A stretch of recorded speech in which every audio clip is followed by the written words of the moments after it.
जो safety word है ना, ये बेसिकली प्राइसलेस होता है। एक इन्वेस्टर सोचता है मैं अपनी इन्वेस्टमेंट ऐसी जगह पे लगाऊं जहाँ पे मेरा परिवार सेफ हो। वर्ल्ड की सबसे महंगी सिटी कौन सी है आपके हिसाब से? I think it's Monaco. तो वहाँ पे $21,000 पर स्क्वायर मीटर का लैंड का रेट है। एक बहुत प्यारा किस्सा था मेरा क्लाइंट का। मुझे कहते वीनस की ज़मीन सस्ती मिल रही है, कह रहा है उसका खसरा नंबर तेरे को भेज रहा हूँ, चेक कर ले। मैंने वो खसरा नंबर भूल एक पे डाला, तो वो ज़मीन शमशान घाट को अलॉट हुई। लोगों की गलती होती है कि वो प्राइवेट बिल्डर्स पे रैंडमली ट्रस्ट कर लेते। आप ट्रस्टेड नेम्स के साथ जाइए। कौन से ऐसे बिल्डर्स हैं दुबई में जिनके साथ हम जा सकते हैं? आप इमरान के साथ जाइए, आप शोभा के साथ जाइए, आप दिमाग के साथ जाइए। मान लीजिए कि मैं एक फॉरेन स्टेट में इन्वेस्ट कर रहा हूँ, दुबई में ही कर रहा हूँ मैं इन्वेस्ट, लेकिन मैं इंडिया में रहता हूँ, तो कितना परसेंट मुझे लोन मिल जाएगा? किस तरह से चलता है ये प्रोसीजर? देखिए, दुबई में अगर आप इन्वेस्ट करना चाहते हो आज की डेट में, तो एक दौर ऐसा था जब बड़े बुजुर्ग कहते थे कि प्रॉपर्टी अगर लेनी है तो घर के पास लो, अपने मोहल्ले में, अपनी गली में, अपने इलाके में, ताकि उस पर नजर रख सको। आज का दौर ऐसा है कि लोग शहर से बाहर, देश से बाहर भी प्रॉपर्टी खरीदते हैं। Real estate market national international फैल गया है और आप कहीं पर भी बैठ के कहीं पे भी प्रॉपर्टी ओन कर सकते हैं, करते हैं। लेकिन क्या चीज़ों का इसमें ध्यान रखना चाहिए? क्या है इनसे जुड़े राज? किन किन बातों का रखना है ख्याल और कैसे खरीदनी है, कहाँ खरीदनी है इंटरनेशनल नेशनल प्रॉपर्टीज? जानेंगे हमारे राजदारों से आज के इस एपिसोड में। रियल्टी का राज, powered by Bhopu Wala, brought to you by H capital. हमारे साथ हैं हैरिस और Venus Jain. Welcome to the show. Haris भाई, बड़े कमेंट्स आ रहे हैं आपके, ब्रोकर भाइयों थोड़ा हल्का हाथ रख लो पे। तो क्या रिएक्शंस हैं आपके? अभिषेक, जब आप ऐसी कोई चीज़ बोलते हो जो बहुत हाईलाइट होती है, एंड स्पेशली मुझे लगता है जब आप सच बोलते हो तो लोगों को तो फील होता ही है। तो आज भी सच का सामना होने वाला है। आज बड़ा ही इंटरेस्टिंग टॉपिक है वीनस भाई। बिल्कुल। आज हम इंटरनेशनल मार्केट और डोमेस्टिक मार्केट को एक्सप्लोर करने वाले हैं। तो सबसे पहले जो मेरा फर्स्ट एंड फॉरमोस्ट क्वेश्चन है, कौन सी ऐसी मार्केट है जो दुनिया भर में आज सबसे ज़्यादा हाईलाइट हो रही है, सबसे ज़्यादा डिमांड में है? कौन सी ऐसी मार्केट है दुनिया भर में इंटरनेशनली? अभिषेक भाई, आप गलत आदमी से ये क्वेश्चन पूछ रहे हैं। हाँ, क्योंकि आप मैं भी बहुत बोलने वाले हैं। मैं आप बोल रहे ग्रेटर नोएडा में से और ले लो। नहीं नहीं नहीं, as far as Indian real estate is concerned, तो मुझे लगता है उससे ज़्यादा बेहतर आज की डेट में कहीं पे भी कहीं भी नहीं, दुनिया में नहीं। पूरी दुनिया में नहीं, पूरी दुनिया में। Having said that, there are places जहाँ पे अच्छा काम भी है, मार्केट बूमिंग कर रही है इस टाइम। आज की डेट में आप दुबई मार्केट ले लीजिए, okay. So Dubai is doing very well. अगर इंडिया के बाद में कोई मार्केट मेरी प्रेफरेंस है तो वो शायद दुबई होगी। और क्यों दुबई, किस लिए? अभिषेक भाई, आप एक ऐसी जगह पे काम करते हो, एक ऐसी जगह पे पैसा कमाते हो जहाँ पे आपको टैक्स नहीं देना पड़ता। आपने ये सुना होगा। जी जी। आप कोई प्रॉपर्टी खरीदते हो, आपको प्रॉपर्टी टैक्स नहीं देना पड़ता। आप प्रॉपर्टी बेचते हो, उस पर कोई कैपिटल गेन नहीं है। आपकी जो इनकम है उस पर कोई टैक्स नहीं है। तो आप ऐसी जगह पे काम करना रहना पसंद करोगे या नहीं करोगे? बिल्कुल बिल्कुल पसंद करेंगे। और कोई पॉइंट अविनाश जो आपको लगता है? यार, एक बहुत इंपॉर्टेंट पॉइंट जो मैं ऐड करना चाहूँगा वो है कि safety. Dubai I feel is the safest city in the world, ऐसा बोला जाता है। आप आराम से घूम सकते हो वहाँ। मतलब you can have your life. जो लोग देखते भी हैं, the kind of scenarios going on around, मैं अपनी फैमिली की सेफ्टी को देखता हूँ यार। What do you have to say? Because ये माना जाता है और डेटा बताता है कि क्राइमलेस सिटी बोलते हैं एक तरह से दुबई को, राइट? लेकिन आप हर चीज़ को, जब भी मैं आपसे कोई सवाल पूछता हूँ सेफ्टी से जुड़ा या प्रॉपर्टी से जुड़ा है या अप्रिसिएशन जुड़ा, तो आप कहीं ना कहीं इंडिया फेवरिंग रहते हो। तो being a Delhiite, Delhi NCR में पूरी ज़िंदगी बिताने के बाद, क्या लगता है आपको दिल्ली हमारी सेफ है एज़ कम्पेयर टू दुबई? यार, मेरे को ऑनेस्टली, मैं फिर भी फेवर अपनी कंट्री को करता हूँ बाय डिफ़ॉल्ट। ये शायद डिफ़ॉल्ट सेटिंग ही आप समझ लो। बट हैविंग सेड दैट, आप जहाँ दुबई की बात कर रहे हो, सेफ्टी, जो सेफ्टी वर्ड है ना, ये बेसिकली प्राइसलेस होता है। एक इन्वेस्टर आज की डेट में क्या सोचता है? एक इन्वेस्टर सोचता है मैं अपनी इन्वेस्टमेंट ऐसी जगह पे लगाऊं जहाँ पे मेरा परिवार सेफ हो। कल को मैं रहने जाऊं, मेरी फैमिली सेफ हो, मेरी बेटी सेफ हो, मेरी वाइफ सेफ हो, मैं खुद सेफ हूँ। You can make billions millions anywhere in the world, but if you are not safe, then उसका कोई यूज़ नहीं है। तो एक इन्वेस्टर के लिए ये इम्पोर्टेंट है, यू कांट बाय सेफ्टी। अच्छा, इससे जुड़ा मेरा एक सवाल है। सेफ्टी एक तो अपनी और अपने लव्ड वंस की हो गई, लेकिन एक सेफ्टी लैंड की भी है, प्रॉपर्टी की भी है जो हम खरीद रहे हैं। बहुत सारी ऐसी बातें हैं, बहुत सारे ऐसी चीज़ें हैं जो राज हैं जिन्हें जहन में रखना चाहिए before venturing into a property abroad, if not Dubai, Thailand, which ever place. जिस भी देश में हम लोग जा रहे हैं प्रॉपर्टी खरीदने के लिए, वहाँ पर कौन सी ऐसी बातों का हमें ध्यान रखना चाहिए?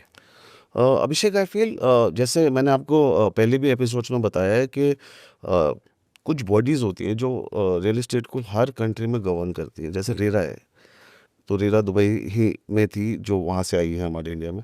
तो दुबई इज़ कवर्ड कंप्लीटली, मतलब दुबई में रिस्क फैक्टर्स नहीं है। दुबई में इंटरनेशनल नहीं है कोर्ट या है, कम है? नहीं है, ओह, इंटरनेशनल कोर्ट है।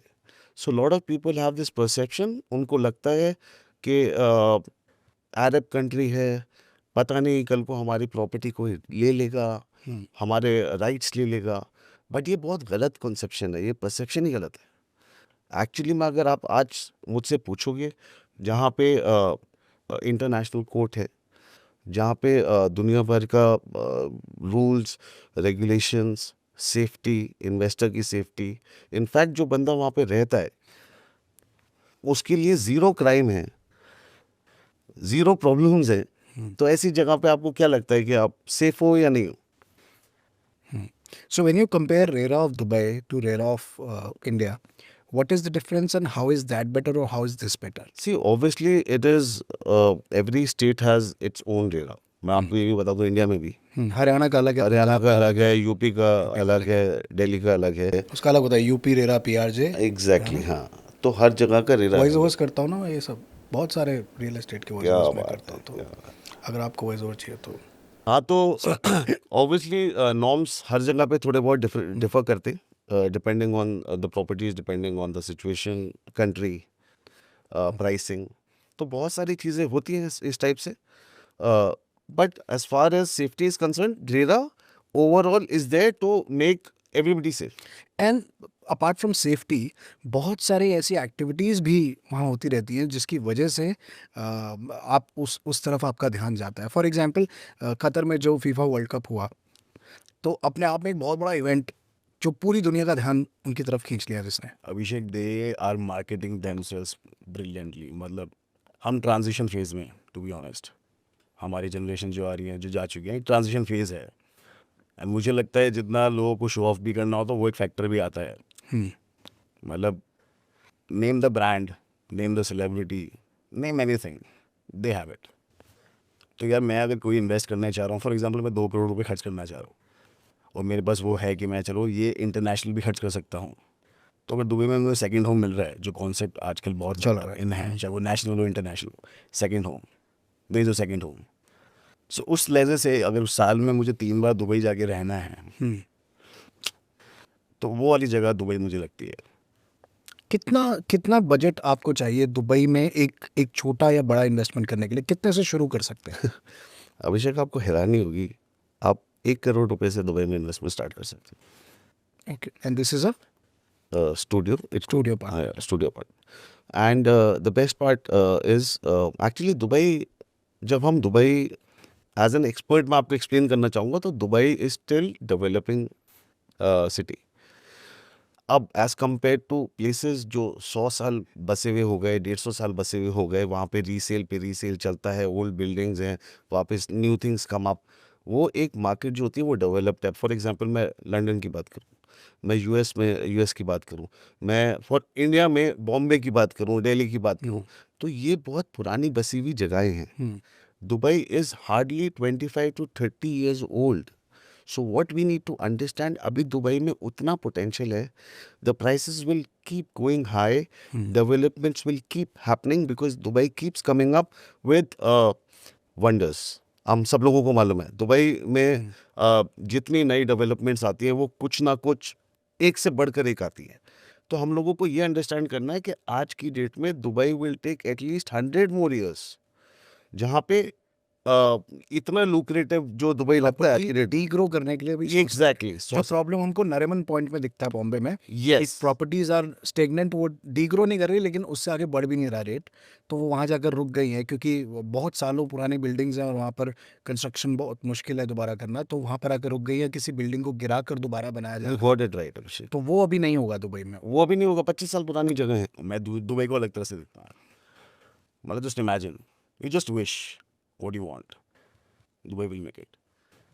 आप सोचो, गाड़ी बंगला, और सोचो यार, वो लाइन में शहर बना रहे हैं यार। Just imagine there thinking. So fascinating यार। तेल खत्म हो रहा है बॉस, दुनिया इलेक्ट्रिक शिफ्ट हो रही है। They completely shifted to tourism. वो क्या करेंगे, यही है रियल एस्टेट, बिकॉज पूरा वर्ल्ड दुबई पैसा लगा रहा है। शॉपिंग हब तो हमेशा से दुबई था, अब रेजिडेंशियल हब बन गया, people want to come and stay there. Also international scenario का भी एक मसला है, एक जो दुनिया भर में जंग हुई, यूक्रेन और रशिया की वॉर हुई, क्या इससे भी कोई फर्क पड़ा क्योंकि people felt unsafe in their continent? Abhishek हुआ क्या बेसिकली, दुबई में पहले आप समझो कि कौन कौन सी कंट्रीज है जो पैसा जहाँ से आता था, इनफ्लो था। एक इंडिया है, वो सबसे बड़ा इन्वेस्टर इंडिया ही रहा है, 40% देन पाकिस्तान था, देन चाइना। जब पाकिस्तान पैसे दे रहा था दुबई को, नहीं, इन्वेस्टमेंट्स हो रही थी, मैं इन्वेस्टर्स की बात कर पाकिस्तान से लोग इन्वेस्ट हाँ इन्वेस्ट कर रहे थे, राइट। इंडिया था, फिर पाकिस्तान था, then we talk about Saudi, then we talk about China and Russia. तो इन कंट्रीज से सारी इन्वेस्टमेंट्स दुबई में हो रही थी। अब क्या हुआ, ये जो वॉर हुई, यूक्रेन रशिया, हाँ रशिया और यूक्रेन की, तो रशिया बेसिकली आप जानते हैं कि as far as this petroleum oil reserves are concerned, तो Russia is the biggest in the world. तो रशिया ने क्या करा, इस वॉर के बाद यूरोप की और यूएस की सप्लाई बंद कर दी। जब पेट्रोल की सप्लाई बंद होगी and you talk about electricity, तो व्हाट डू यू थिंक कि रेट्स को क्या होगा, 300 to 400 टाइम्स इलेक्ट्रिसिटी एक्सपेंसिव हो गई यूएस में, Europe and US. Europe and US. So if you don't own a shop there, अगर आप एक दुकान वहाँ पे ओन नहीं करते हो और आप रेंट पे चला रहे हो, तो आपका रेंटल से बहुत ज़्यादा गुना आपका इलेक्ट्रिसिटी का बिल है। सो यूरोप में people started incurring losses. So they shifted base. Yes they had to, वरना 5 साल में वो बर्बाद हो जाएंगे। उनके पास जो बिजनेस में पैसा डाला हुआ है वो भी जाएगा, जो उनके पास है वो भी जाएगा। सो व्हाट दे डिसाइडेड कि यहाँ से पैसा निकालो, दुबई मार्केट में डालो। And that give Dubai a boost. Exactly. So imagine करिए, एक दुबई अगर हम पूरे नक्शे में देखेंगे एक डॉट है, Dubai is very small, in fact UAE is very small. और रशिया एंड यूएस की बात करें, इट्स ह्यूज। तो वहाँ से अगर 0.% में भी हम लोगों को इन्वेस्ट करना स्टार्ट करा दे, so Dubai is done. Means भाई, आपको क्या लगता है, एक तो दुबई ऑप्शन हो गया, दूसरे और भी कई देश हैं जो आपको बोल रहे हैं कि आकर हमारे देश रहो और हम आपको थोड़ा सा फंड्स हमारे देश में लगाओ और हम आपको सिटीजनशिप देंगे। जर्मनी हो गया, कनाडा से तो अभी थोड़ा सा हमारा इशू चल रहा है, but generally if you invest a certain amount they give you the citizenship, आपको दे देते हैं। यूएस हो गया, थाईलैंड हो गया। Why not we choose all these countries but Dubai? यार यूएस में तो ट्रम्प साहब आ गए हैं, तो अब देखो किस तरह से चीज़ें आगे बढ़ती हैं। But Canada already as you said कुछ इशू चल रहा है, हाँ। उधर वॉर वाली सिचुएशन है। So I think Dubai safety as I said. You want to add something? Abhishek, मैंने जैसे आपको पहले बोला ना, डेवलपिंग जगह है, तो अभी बहुत स्कोप है दुबई के अंदर। एक्चुअली सेफ्टी तो हम बात कर चुके हैं और बाकी चीज़ों की रिटर्न्स बहुत अच्छे हैं। बिजनेस करना दुबई में बहुत आसान है, मतलब आपको बिजनेस ओपन करने में दुबई में क्या फील आती है मैं आपको बताता हूँ। मेरे को इंडिया में रहना पसंद है, but when I go to Dubai, तो वहाँ जैसे ही मैं एयरपोर्ट पे लैंड करता हूँ ना, तो एक शेख भी मुझसे हिंदी में बात करता है। That is what I like about that place. तो मुझे इंडियन फील आती है। नहीं, ये फील तो आपको कनाडा और अमेरिका में भी आएगी। जैसे आप उतरोगे वहाँ पे आपको पाजी लेने आएंगे और वो आपसे पंजाबी में बात करेंगे। पाजी ही लेने आएंगे, उसके बाद वो फील बंद हो जाएगी। यहाँ पे हर जगह पे वो फील आएगी। आप एक कैफ़े में जाएंगे, आप ग्रोसरी में जाएंगे, वहाँ पे साउथ इंडियंस हैं, आप कहीं पे भी जाएंगे तो आपको वो एक अपने घर वाली फील आएगी। आपको कभी ऐसा लगेगा कि मैं मॉडर्न इंडिया में बैठा हुआ हूँ, और आप चाहते हो हमारा इंडिया भी इन्हीं लाइंस पे हो, जो कि टच वुड बहुत अच्छा चल रहा है एंड अच्छे लाइंस पे ही है।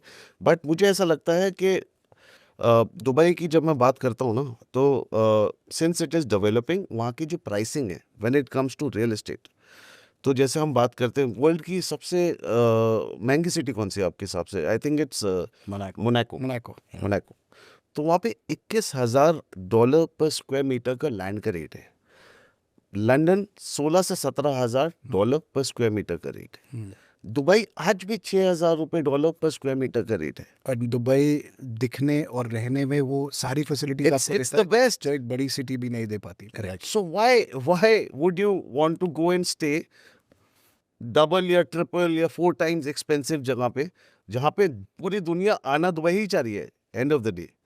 So I feel safest bet क्या है आज की डेट में? दुबई। तो ये तो हो गई दुबई की बात, इंटरनेशनल मार्केट की बात। वीनस भाई, क्या लगता है आपको, इंटरनेशनल से जब नेशनल में आते हैं तो दिल्ली एनसीआर में बैठकर क्या मैं गोवा में प्रॉपर्टी लेने का सपना देख सकता हूँ, या मैं क्या हिमाचल जा सकता हूँ, उत्तराखंड जा सकता हूँ? अभी आजकल महाराष्ट्र का बड़ा चल रहा है, तो वहाँ प्रॉपर्टी अगर मुझे खरीदनी हो तो क्या क्या चीज़ें दिमाग में रखनी चाहिए? देखो, मैं शुरू से करूँगा कि आपका पर्पस क्या है इन्वेस्टमेंट का। आपको सेकंड होम चाहिए, या आपको एक ऐसा जगह चाहिए जहाँ पे आप अपनी रेंटल इनकम भी शुरू कर सको। बहुत फैक्टर्स हैं उस चीज़ को लेकर। और किसी भी इन्वेस्टमेंट को करने से पहले, चाहे आप इंडिया में कहीं भी इन्वेस्टमेंट करो, गवर्नमेंट, अगर आप लैंड में इन्वेस्ट कर रहे हो तो गवर्नमेंट ने बड़ा अच्छा इनिशिएटिव ले रखा है, भूलेख। भूलेख। भूलेख मतलब सारा लेख है उसमें भूमि का। अब उस पर जाओ, एक ज़मीन लेने से पहले उसकी खतानी होती है, जिसका मतलब होता है कि उसमें कितने ओनर्स हैं या किसकी वो ज़मीन है, उसको वेरीफाई करो पहले। आधे स्कैम तो होने बंद हो जाएंगे आपके साथ। अब वो उसको इन्वेस्टमेंट से पहले, अगर आप किसी बिल्डर के साथ जा रहे हो, अच्छे बिल्डर्स के साथ जा रहे हो, तो उनके साथ जा सकते हो। इन यही जनरल चीज़ है यार। अब आपने गोवा पूछा, अब गोवा में एग्रीकल्चर लैंड आप नहीं ले सकते। ओके। वहाँ पे कुछ पोर्चुगीज़ एक्ट भी आते हैं जहाँ पे मतलब जैसे कि वहाँ के चर्चेज़ की भी लैंड है, उसको लेने से पहले आपको अवेयर होना पड़ेगा। जब कोस्टल एरियाज़ में आते हो आप, so there certain dimension in every state कि आप कितने मीटर दूर अपना वेजिटेशन सेटअप कर सकते हो, रोड सेटअप कर सकते हो। Maharashtra has this problem. Investment आप कर सकते हो, बट इन अवेयरनेस रहे इन चीज़ों। तो जो ट्रैवल करते वक्त हम बोलते हैं ना कि किसी से पूछ लिया, होटल में पूछ लिया, उन्होंने बोला हाँ ये सामने वाला मिल रहा है, आप उसमें पैसा डाल दो, तो ब्लाइंडली मत इन्वेस्ट करो। कहीं की बात है, कहीं भी आप इन्वेस्ट कर रहे हो ब्लाइंडली। फैक्ट्स, मतलब मैंने कहा ना कि एग्रीकल्चर लैंड लेना है तो भूलेख पे जाके वहाँ के लॉस पढ़ लो। कोई बोल रहा है एग्रीकल्चर लैंड में आप फार्म हाउस बना लो, सो हर जगह के लॉज होते हैं कि आप कितना % कंस्ट्रक्शन कर सकते हो उस एरिया में फार्म हाउस बनाने के लिए भी। आप लेंटर डाल सकते हो, डाल सकते हो, पता ही नहीं। क्योंकि जब भी ऐसे ऑप्शंस आते हैं, आजकल चल रहा है ज़माना, सबको सेकेंड होम चाहिए। ऋषिकेश में सबको घर चाहिए, हाईवे बन गया, ऋषिकेश में जाएंगे वहाँ बनाएंगे। अब नदी के पास आपको प्लॉट काट के दे रहे हैं, जो वो तो कि चक्कर। एक्चुअली नदी की जगह है, वो नदी का रास्ता है। और हमने देखा उत्तराखंड में कितनी बड़ी त्रासदी हुई because of land being cut without permissions, और वो नदी के रास्ते में आपने लैंड ले लिया, और जब त्रासदी हुई तो सब कुछ खत्म हो गया। एक बहुत प्यारा किस्सा था मेरा क्लाइंट का। मुझे कहते वीनस की ज़मीन सस्ती मिल रही है। मैं सर कह रहा उसको खसरा नंबर तेरे को भेज रहा हूँ, चेक कर ले। मैंने भूलेख पे डाला खसरा नंबर क्या होता है? खसरा number. So basically when you by land, जैसे आपका एक फ्लैट नंबर हो गया, घर का एक एड्रेस होगा, तो खसरा नंबर इज़ द आपका ज़मीन का, एग्रीकल्चर लैंड का नंबर। ओके। सो उस खसरे से आप खतौनी निकालते हो, जो आप जिस पे आप वेरीफाई करते हो सारी चीज़ें कि ये किसके सब नाम। टर्म्स हमको मिल रही है आज एच कैपिटल के माध्यम से हमें पता लग रहा है। खसरा, खतौनी, वो सब चीज़ें समझ रहे हैं, भूलेख के बारे में जान रहे हैं। थैंक यू सो मच आप दोनों को। सबसे पहले हाँ, आप कंटिन्यू करो प्लीज़। तो मैंने वो खसरा नंबर भूलेख पे डाला, तो वो ज़मीन शमशान घाट को अलॉट हुई, वो शमशान भूमि। और मेरा इन्वेस्टर बड़ा खुश था कि यार वीनस बहुत सस्ती ज़मीन मिल रही है यार, ले लेते। So investor will then click a picture with 200 wage, जो पिक्चर में हो गया लेकिन ओके। सो बेसिकली हम भूलेख पर चेक करें और किसी अच्छे बिल्डर से टाइप करके वहाँ पे ज़मीन लें और ब्लाइंडली नहीं फॉलो करें। और अगर हमें और जानकारी चाहिए तो हम एच कैपिटल से संपर्क करें। इसमें अभिषेक एक चीज़ मैं ऐड करना चाहूँगा। लोगों की गलती कहाँ पे होती है? सारे इन्वेस्टर्स की नहीं, मैं ये बोलना चाहता हूँ। लोगों की गलती होती है कि वो प्राइवेट बिल्डर्स पे रैंडमली ट्रस्ट कर लेते हैं। तो जब आप प्राइवेट बिल्डर पे ट्रस्ट करते हो, जब आप उसका बैकग्राउंड नहीं जानते हो, वो बिल्डर कौन है, कहाँ से आया है, क्या करना चाहता है, तो आप रैंडमली उस पर ट्रस्ट करके अपना हार्ड अर्न मनी डाल देते हो। जब ये पैसा आप डाल दोगे और आपको उसका आगे पीछे का नहीं पता, एंड गॉड फॉरबिड वो लैंड सही है, जेन्युइन है, आपको नॉलेज है नहीं है, आपने चेकिंग करी, जैसे वीनस ने बोला प्रॉपर चेकिंग करनी पड़ती है एक लैंड की, पेपर्स की, खसरा नंबर, खतौनी, तो ये बहुत सारी टेक्निकल चीज़ें। फॉर दैट आपको एक एक्सपर्ट चाहिए होता है जिसके साथ आप कॉन्टैक्ट में आइए, let them do their work, क्योंकि वो उसी काम के लिए है। तो आज की डेट में ट्रस्ट नेम्स, मैं ये बोलता हूँ आप रेप्यूटेड नेम्स के साथ जाए। अगर आप किसी भी सिटी में बैठे हो, आपको गोवा में इन्वेस्ट करना है, आपको बॉम्बे में इन्वेस्ट करना है, आपको उत्तराखंड में कहीं इन्वेस्ट करना है, आप ट्रस्टेड नेम्स के साथ जाइए। सो आपने ऑप्शन देखा कि मुझे सेकंड होम चाहिए, तो मैं ऐसी जगह जा रहा हूँ जहाँ पे मुझे, मेरे को कोस्टल रहने का मन है तो मैं कोस्टल जा रहा हूँ, मुझे ऋषिकेश रहने का मन है तो मेरे को वहाँ जाना है, मैं कसौली बहुत इन्वेस्ट, शिमला में बहुत इन्वेस्टमेंट कर रहे हैं लोग। So depends on your second home. Now comes the point कि आपको इन्वेस्टमेंट पर्पज से अगर जाना है तो हमारा शहर बढ़ रहा है, हाईवेज कनेक्ट कर रहे हैं, गांव शहर बन रहे हैं, एप्रिसिएशन तो आ रहा है। सो उस केस में उन फैक्टर्स को ध्यान में रखना पड़ता है कि आप किस एरिया में क्या इन्वेस्टमेंट देख के वहाँ पे आप एंटर करते हो, उससे बहुत फैक्टर डेवलप करता है। मुंबई में 2 एयरपोर्ट आ गए, बेंगलोर में 2 एयरपोर्ट आ गए, दिल्ली के पास एक और एयरपोर्ट आ गया। सो बढ़ रहे हैं, आईटी कल्चर बढ़ रहा है।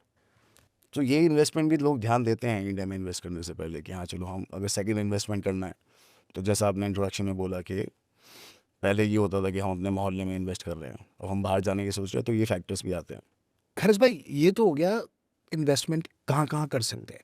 मान लीजिए कि मैं एक फॉरेन स्टेट में इन्वेस्ट कर रहा हूँ, दुबई में ही कर रहा हूँ मैं इन्वेस्ट, लेकिन मैं इंडिया में रहता हूँ, तो कितना परसेंट मुझे लोन मिल जाएगा, किस तरह से चलता है ये प्रोसीजर? देखिए, दुबई में अगर आप इन्वेस्ट करना चाहते हो आज की डेट में, तो जो लोकल रेजिडेंट है दुबई का, जो काम कर रहा है दुबई में, वहाँ पे उसको तो 80-85% जैसे हमारे को यहाँ पे मिलता है वो सेम लागू हो जाता है।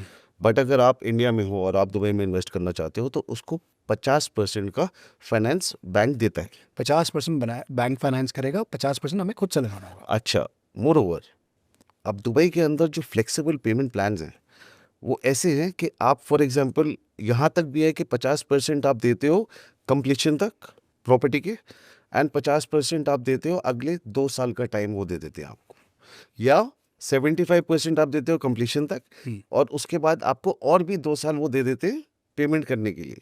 So you can rent it out. You can rent it out. आप रेंटल से वो पेमेंट जितना आता है आपका रेंट, उससे आप अपनी ईएमआई भी भर सकते हो। So you don't have to pay the balance amount which is there.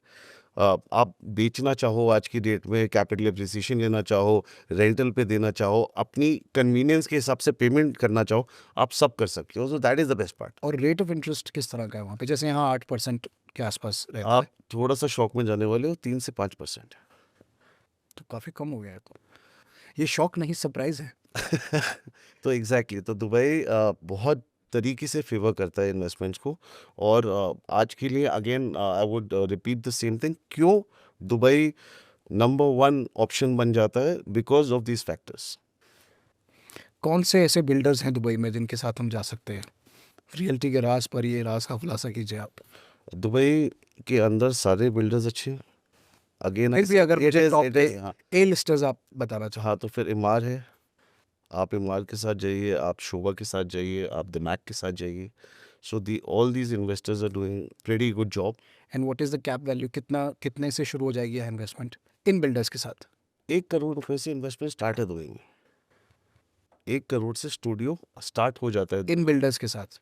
हाँ, इन बिल्डर्स के साथ भी मैं बोलूँगा 1 से 1.5 करोड़ रुपए में स्टूडियो स्टार्ट हो जाता है। ठीक है, मतलब और इंडिया में जो मुझे दूसरे स्टेट्स में फाइनेंस करना है, तो the rule remains the same जो दिल्ली एनसीआर में, या फिर वहाँ पे जाकर? हाँ, 80-85% तक मिल जाता है यहाँ पे बैंक से।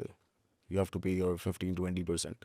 कोई स्टेट का स्पेसिफिक ऐसा तो नहीं है कि किसी एक स्पेसिफिक स्टेट में जाना है तो वहाँ पर इतना ही मिलेगा? जैसे कमर्शियल और रेजिडेंशियल का थोड़ा अलग होता है कि रेजिडेंशियल में इतने परसेंट होगा और कमर्शियल में थोड़ा शायद कमर्शियल कम। में तो मिलता है, सरकार मुश्किल सरकार होता है। कम आपको लोन लेने देती है। अंडर कंस्ट्रक्शन कमर्शियल में लोन नहीं है।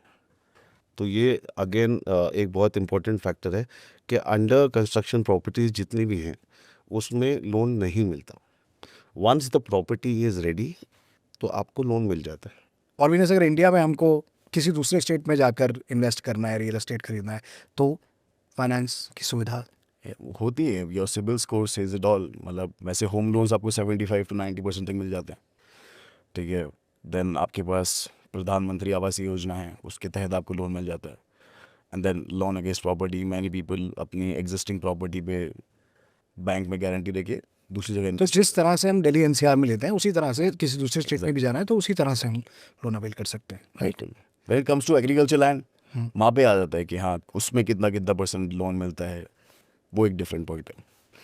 तो इंडिया में इन्वेस्ट करें, अब्रॉड करें, अपने शहर में करें, अपने मोहल्ले में करें, या फिर किसी और शहर में इन्वेस्ट करें, लेकिन उससे पहले आप सावधान रहें। जो भी चीज़ें आपको चेक करनी है वो कर लें। इस एपिसोड में आपको सारी जानकारी हमने देने की कोशिश की है। अगर आपके और भी सवाल हैं तो आप हमसे पूछ सकते हैं realtykeraz@bhopuwala.com पर, या फिर इस कमेंट सेक्शन में आपने सवाल पूछे, हम आपके जवाबों के साथ एक और एपिसोड लेकर आएंगे। फिलहाल के लिए हैरिस को और वीनस जैन को इजाज़त दीजिए। मेरे साथ, मेरा नाम अभिषेक है। रियल्टी के Raj, powered by Bhopuwala and brought to you by H capital.